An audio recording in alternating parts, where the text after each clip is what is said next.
ఈరోజు మే 15వ తేదీ.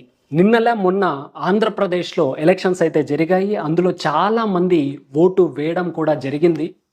ప్రస్తుతం అందరి మైండ్‌లో ఉన్నటువంటి ప్రశ్న ఏంటి అంటే, ఎవరు ముఖ్యమంత్రి అవుతారు? ఏ పార్టీ విన్ అవుతుంది? ఇలాంటి ప్రశ్నలే ప్రతి ఒక్కరి మైండ్‌ని కుదిపేస్తూ ఉన్నాయి. దానికి సమాధానమే ఈ వీడియోలో మీ అందరికీ తెలియజేయబోతూ ఉన్నాను. ముందుగా డిస్క్లైమర్ ఏంటి అంటే, జగన్మోహన్ రెడ్డి గారు కావచ్చు, నారా చంద్రబాబు నాయుడు గారు కావచ్చు, అలాగే పవన్ కళ్యాణ్ గారు కావచ్చు. ఎవ్వరైనప్పటికీ పరిపాలించి చరిత్రలో నిలిచిపోవాలన్నటువంటి ఉద్దేశంతోనే ఈ రాజకీయాల్లోకి దిగడం అయితే జరిగింది. 5 రోజుల ముందు అనుకుంటాను. ఏబిఎన్ ఛానల్‌లో చంద్రబాబు నాయుడు గారి ఇంటర్వ్యూ అయితే చూస్తే గనక అందులో చెప్పారు స్పష్టంగా. నేను చేసిన అభివృద్ధి నేను లేకపోయినప్పటికీ నేను గుర్తుండిపోయేలాగా చెయ్యాలన్నదే నా ఉద్దేశం అని చెప్పి అక్కడ చెప్పారు. అంటే దాని అర్థం చరిత్రలో ఒక గొప్ప నాయకుడిగా మిగిలిపోవాలన్నటువంటి ఉద్దేశం. అలాగే వైఎస్ జగన్మోహన్ రెడ్డి గారు కూడా మా నాన్నలాగా నా ఫోటో కూడా అందరి ఇండ్లల్లో ఉండాలి. నేను చేసిన అభివృద్ధి అందరికీ గుర్తుండాలి. నేను చరిత్రలో నిలిచిపోవాలని చెప్పి ఎప్పుడో చెప్పడం జరిగింది. పవన్ కళ్యాణ్ గారి విషయానికి వస్తే తన జీవితాన్నే ప్రజల కోసం అంకితం చేసినటువంటి ఒక గొప్ప కర్ణుడి లాంటి వ్యక్తి అని కూడా చెప్పొచ్చు.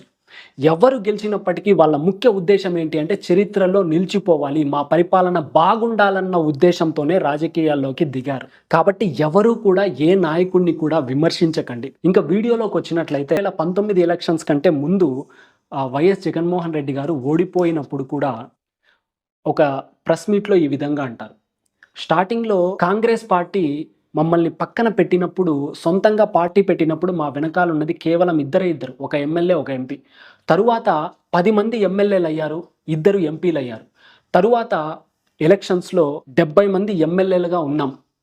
ఇంకా రాబో 5 ఇయర్స్‌లో ఖచ్చితంగా మేము పవర్‌లోకి వస్తాం.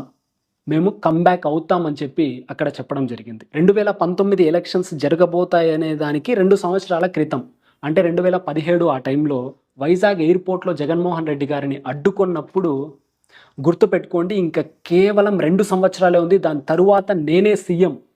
ఖచ్చితంగా నేనే సీఎం అవుతాను.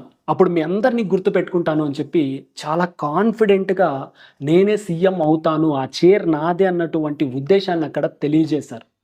అలాగే నంద్యాల బై ఎలక్షన్స్ జరిగినప్పుడు అప్పుడు కొట్టారు, తీసుకున్నాం. మా టైం వస్తుంది. మేము రూల్ చేస్తాం అన్నటువంటి మాటనక్కడ మాట్లాడడం జరిగింది. ఆ మాటల ఫలితమే 2019లో వైసీపీ ఘన విజయం సాధించడానికి సహాయపడ్డాయి. విశ్వం దృష్టిలో ప్రతి మనిషి సమానమైన వ్యక్తే. ఒక ఐఏఎస్ ఆఫీసర్ కావచ్చు, ఐపీఎస్ ఆఫీసర్ కావచ్చు, వాళ్ళు ఐఏఎస్‌లు, ఐపీఎస్‌లు కాకముందు ఒక కాంపిటీటివ్ ఎగ్జామ్స్ రాయడానికి ఒక అభ్యర్థి లాంటి వాళ్ళే. రాజకీయాల్లో కూడా ఎంత పెద్ద పదవైనప్పటికీ ఆ పదవికి పోటీ చేస్తున్న ప్రతి మనిషి కూడా సాధారణమైన మనిషే ఈ భగవత్ తత్వం దృష్టిలో. ప్రస్తుతం పోలింగ్ అయితే అయిపోయింది. ఇంకా రిజల్ట్ కోసం వేచి ఉన్నారు. ఇప్పుడు మే 15వ తేదీ ఈరోజు సాయంత్రమే ఈ వీడియో మీకు అప్లోడ్ అవుతుంది. దీన్ని మీరు చూడబోతున్నారు. ఇంతకీ ఎలక్షన్స్ ఎలా జరిగాయి అని అంటే ఇక్కడ ఏదేది ఫేవర్, ఏదేది అన్‌ఫేవర్ అని ఆలోచిస్తే గనక టీడీపీకి ఫేవర్‌గా కూటమి అనేది బలంగా ఉంది. ఎలిమెంటరీ స్కూల్‌లో ఉన్నప్పుడే ఒక పాఠ్య పుస్తకంలో ఈ పాఠం అయితే ఉంది. 4 ఆవులు ఒక్కొక్క సైడ్ గడ్డి మేస్తూ ఉంటాయి. ఒక పులి అటాక్ చేస్తది. పులో, సింహమో అటాక్ చేస్తది. అటాక్ చేసినప్పుడు 4 ఆవులు కలిసి మూకుమ్మడిగా మీదకొచ్చినప్పుడు పులి సైతం, సింహం సైతం భయపడి పారిపోతుంది.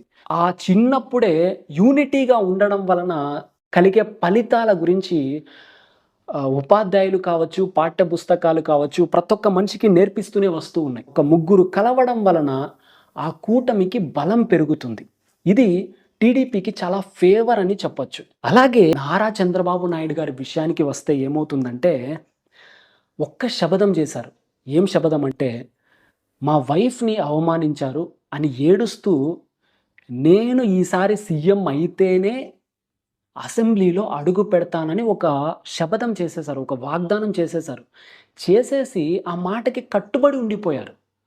వెళ్ళలేదు దాని తర్వాత ఇప్పటి వరకు. ఇంకా వెళ్ళే ఛాన్సెస్ కూడా లేదు. ఈ మధ్యలో అసెంబ్లీ అనేది ఓపెన్ కాదు. ఆ సమావేశాలనేవి ఇప్పుడు ఉండవు. ఇంకా రిజల్ట్ వచ్చిన తర్వాతే ఉంటాయి కాబట్టి అసెంబ్లీలో అడుగు పెట్టాలనంటే సీఎంగానే పెట్టే ఛాన్సెస్ ఉండొచ్చు. లేదా ఆయన నిలబడి ఉన్నటువంటి ప్లేస్‌లో ఓడిపోతే పెట్టలేకపోవచ్చు. ఈ థాట్ ఫ్రీక్వెన్సీ అనేది జగన్మోహన్ రెడ్డి గారి థాట్ ఫ్రీక్వెన్సీ తగ్గితే, ఈ థాట్ ఫ్రీక్వెన్సీకి బలం పెరుగుతుంది. ఇక్కడ ఇంకొక ముఖ్యమైన పాయింట్ ఏంటి అంటే, ఆ శబదానికి కట్టుబడి ఉన్నారు కాబట్టే, జాతక చక్రంలో సరిగా లేకపోయినప్పటికీ, పవన్ కళ్యాణ్ గారి జాతకం అనేది ప్రస్తుతం చంద్రుడి మీదకి పంచమంలోకి గురుడు రావడం వలన మకర రాశిలో చంద్రుడున్నారని చాలామంది అంటూ ఉంటే నేను విన్నాను. ఒకవేళ మకర రాశిలో గనక చంద్రుడు ఉన్నట్లయితే కోణ స్థితిలోకి గురుడు రావడం జరుగుతుంది. ఎప్పుడైతే కోణ స్థితిలోకి గురుడు వస్తారో అప్పుడు రాజ్యాధికారం అనేది చేతిలోకొస్తుంది. మే 1వ తేదీనే మారింది. గురుడు మేషంలో ఉన్న గురుడు వృషభంలోకి రావడం జరిగింది. ఈ జాతక చక్ర ఫలితాలు కూటమిలో ఉన్నారు కాబట్టి అది నారా చంద్రబాబు నాయుడు గారి మీద పడే ఛాన్సెస్ ఉన్నాయి. దాని వలన కూటమికి కొంచెం బలం పెరిగే అవకాశం